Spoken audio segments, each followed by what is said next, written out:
It had begun so uneventfully, so precisely like 100 other evenings, with Nana putting on the water for Michael's bath and carrying him to it on her back. "I won't go to bed," he shouted, like one who still believed he had the last word on the subject. "I won't! I won't! Nana, it isn't 6 o'clock yet. Oh dear, I shan't love you any more, Nana. I tell you, I won't be bathed. I won't! Then Mrs. Darling came in, wearing her white evening gown. She had dressed early because Wendy so loved to see her in her evening gown, with the necklace George had given her. She was wearing Wendy's bracelet on her arm. She had asked for the loan of it. Wendy loved to lend her bracelet to her mother. Mrs. Darling had found her 2 older children playing at being herself and father on the occasion of Wendy's birth. And John was saying, "I am happy to inform you, Mrs. Darling, that you are now a mother," in just such a tone as Mr. Darling himself may have used on the real occasion. Wendy had danced with joy, just as the real Mrs. Darling must have done. Then John was born, with the extra pomp that he imagined due to the birth of a male. And Michael came from his bath to ask to be born also. But John said brutally that they did not want any more children. Michael had nearly cried. "Nobody wants me," he said. And of course, Mrs. Darling could not stand that. "I do," she said.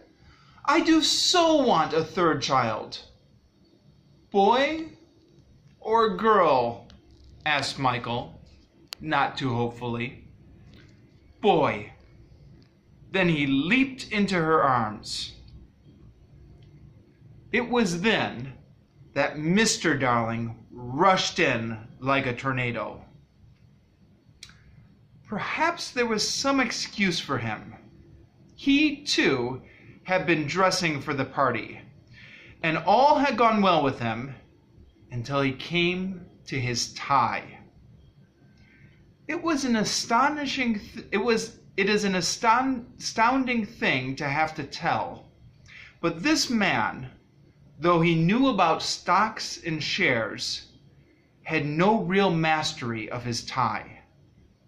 Sometimes the thing yielded to him without a contest, but there were occasions when it would have been better for the house if he had swallowed his pride and used a clip-on tie.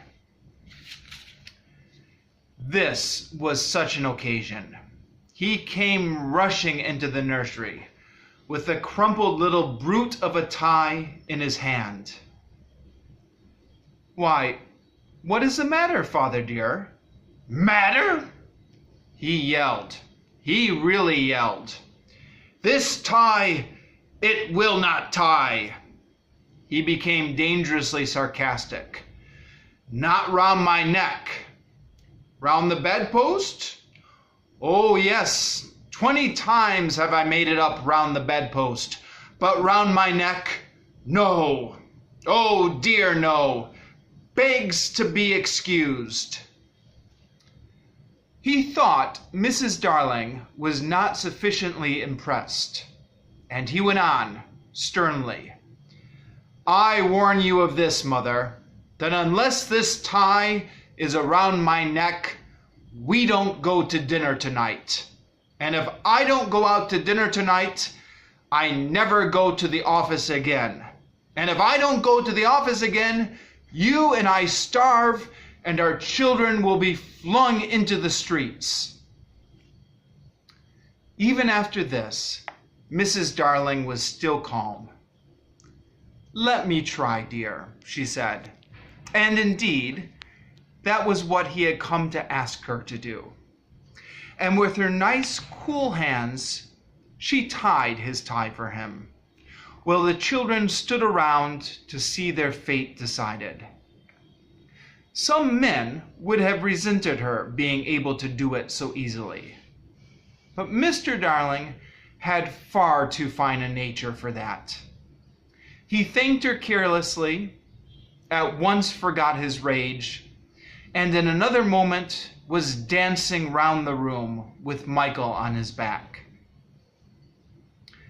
The dance ended with the appearance of Nana, and most unluckily, Mr. Darling collided against her, covering his pants with dog hairs.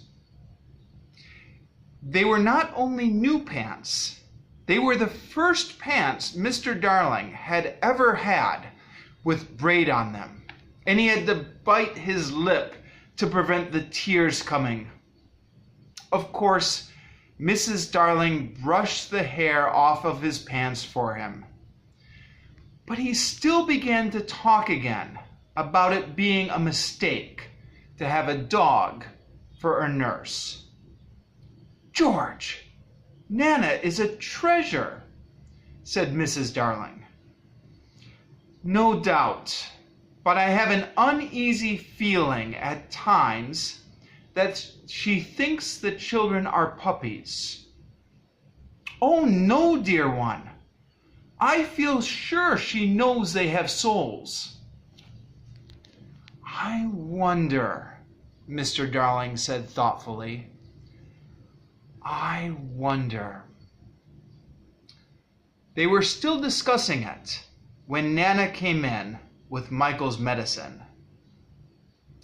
Strong man though Mr. Darling was, there is no doubt that he always behaved rather foolishly over the medicine. If he had a weakness, it was for thinking that all his life he had taken medicine boldly.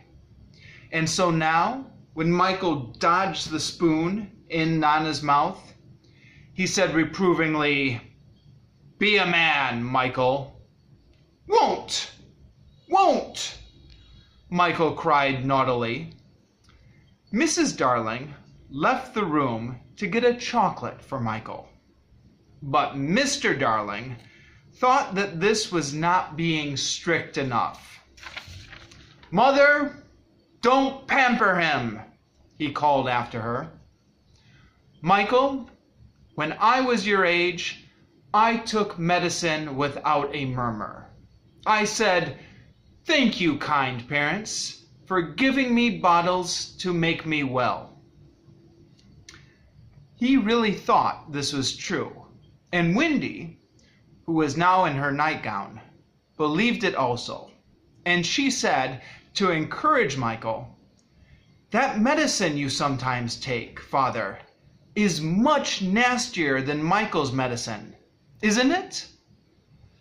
"Ever so much nastier," said Mr. Darling said bravely. "And I would take it now as an example to you, Michael, if I hadn't lost the bottle." He had not exactly lost it. He had climbed in the dead of night to the top of the wardrobe and hidden it there. What he did not know was that the faithful Liza had found it and had put it back on his washstand. "I know where it is, Father," Wendy cried, always glad to be of service. "I'll bring it." And she was off before he could stop her. Immediately, Mr. Darling's spirits sank in the strangest way. "John," he whispered, shuddering, "it's most beastly stuff. It's that nasty, sticky, sweet kind."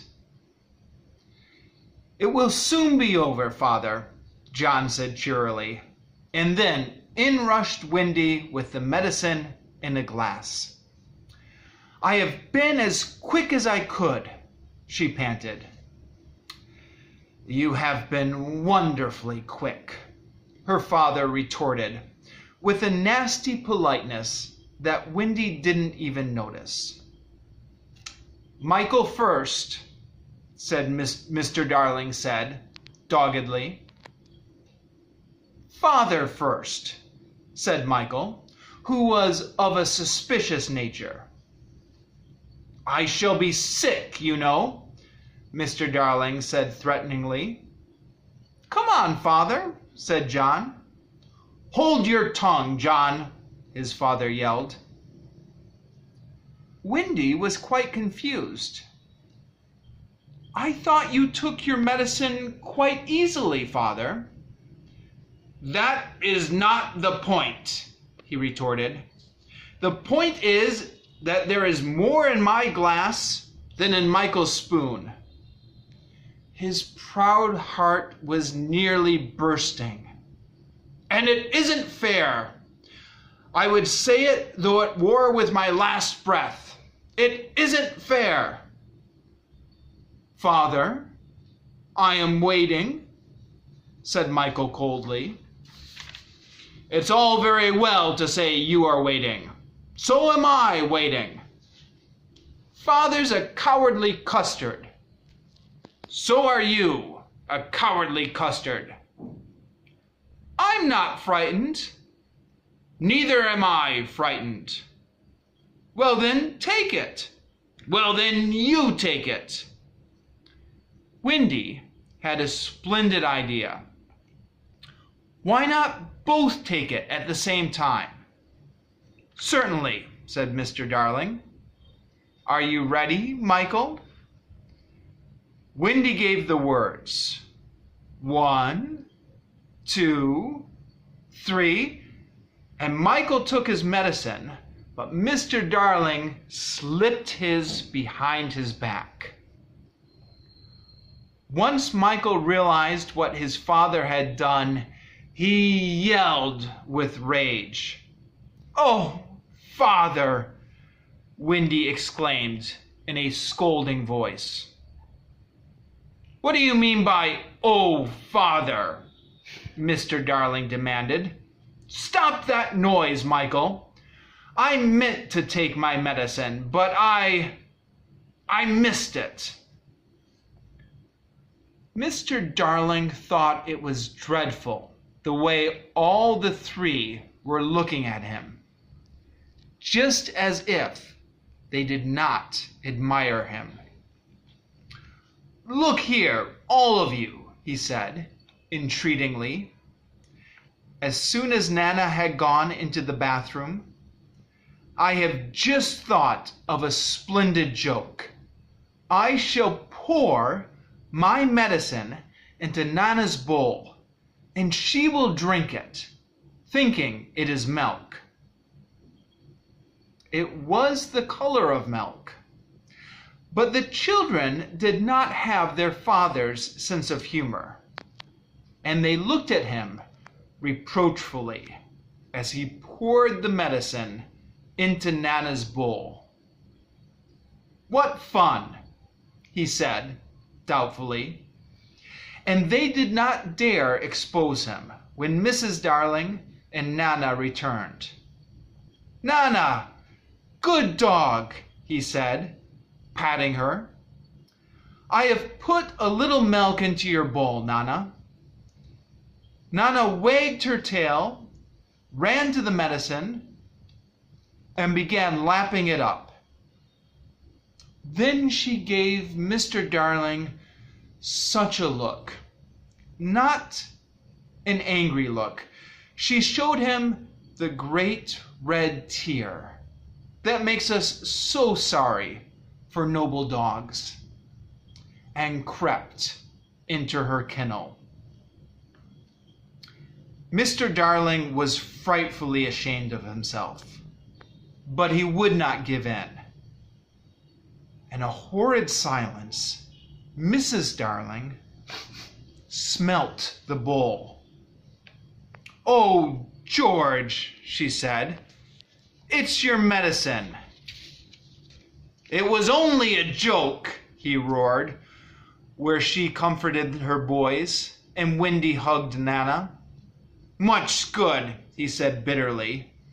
My wearing myself to the bone trying to be funny in this house. And still, Wendy hugged Nana. That's right, he shouted. Cuddle her. Nobody cuddles me. Oh dear no. I am only the breadwinner. Why should I be coddled? Why? Why? Why? George, Mrs. Darling entreated him. Not so loud. The servants will hear you. Somehow, they had got into the habit of calling Liza the servants, even though Liza was only one person. Let them, he answered recklessly. Bring in the whole world, but I refuse to allow that dog to lord it in my nursery for an hour longer. The children wept, and Nana ran to him beseechingly, but he waved her back. He felt he was a strong man again. In vain, he cried. The proper place for you is the yard, and there you go to be tied up this instant. George, George, Mrs. Darling whispered. Remember what I told you about that boy?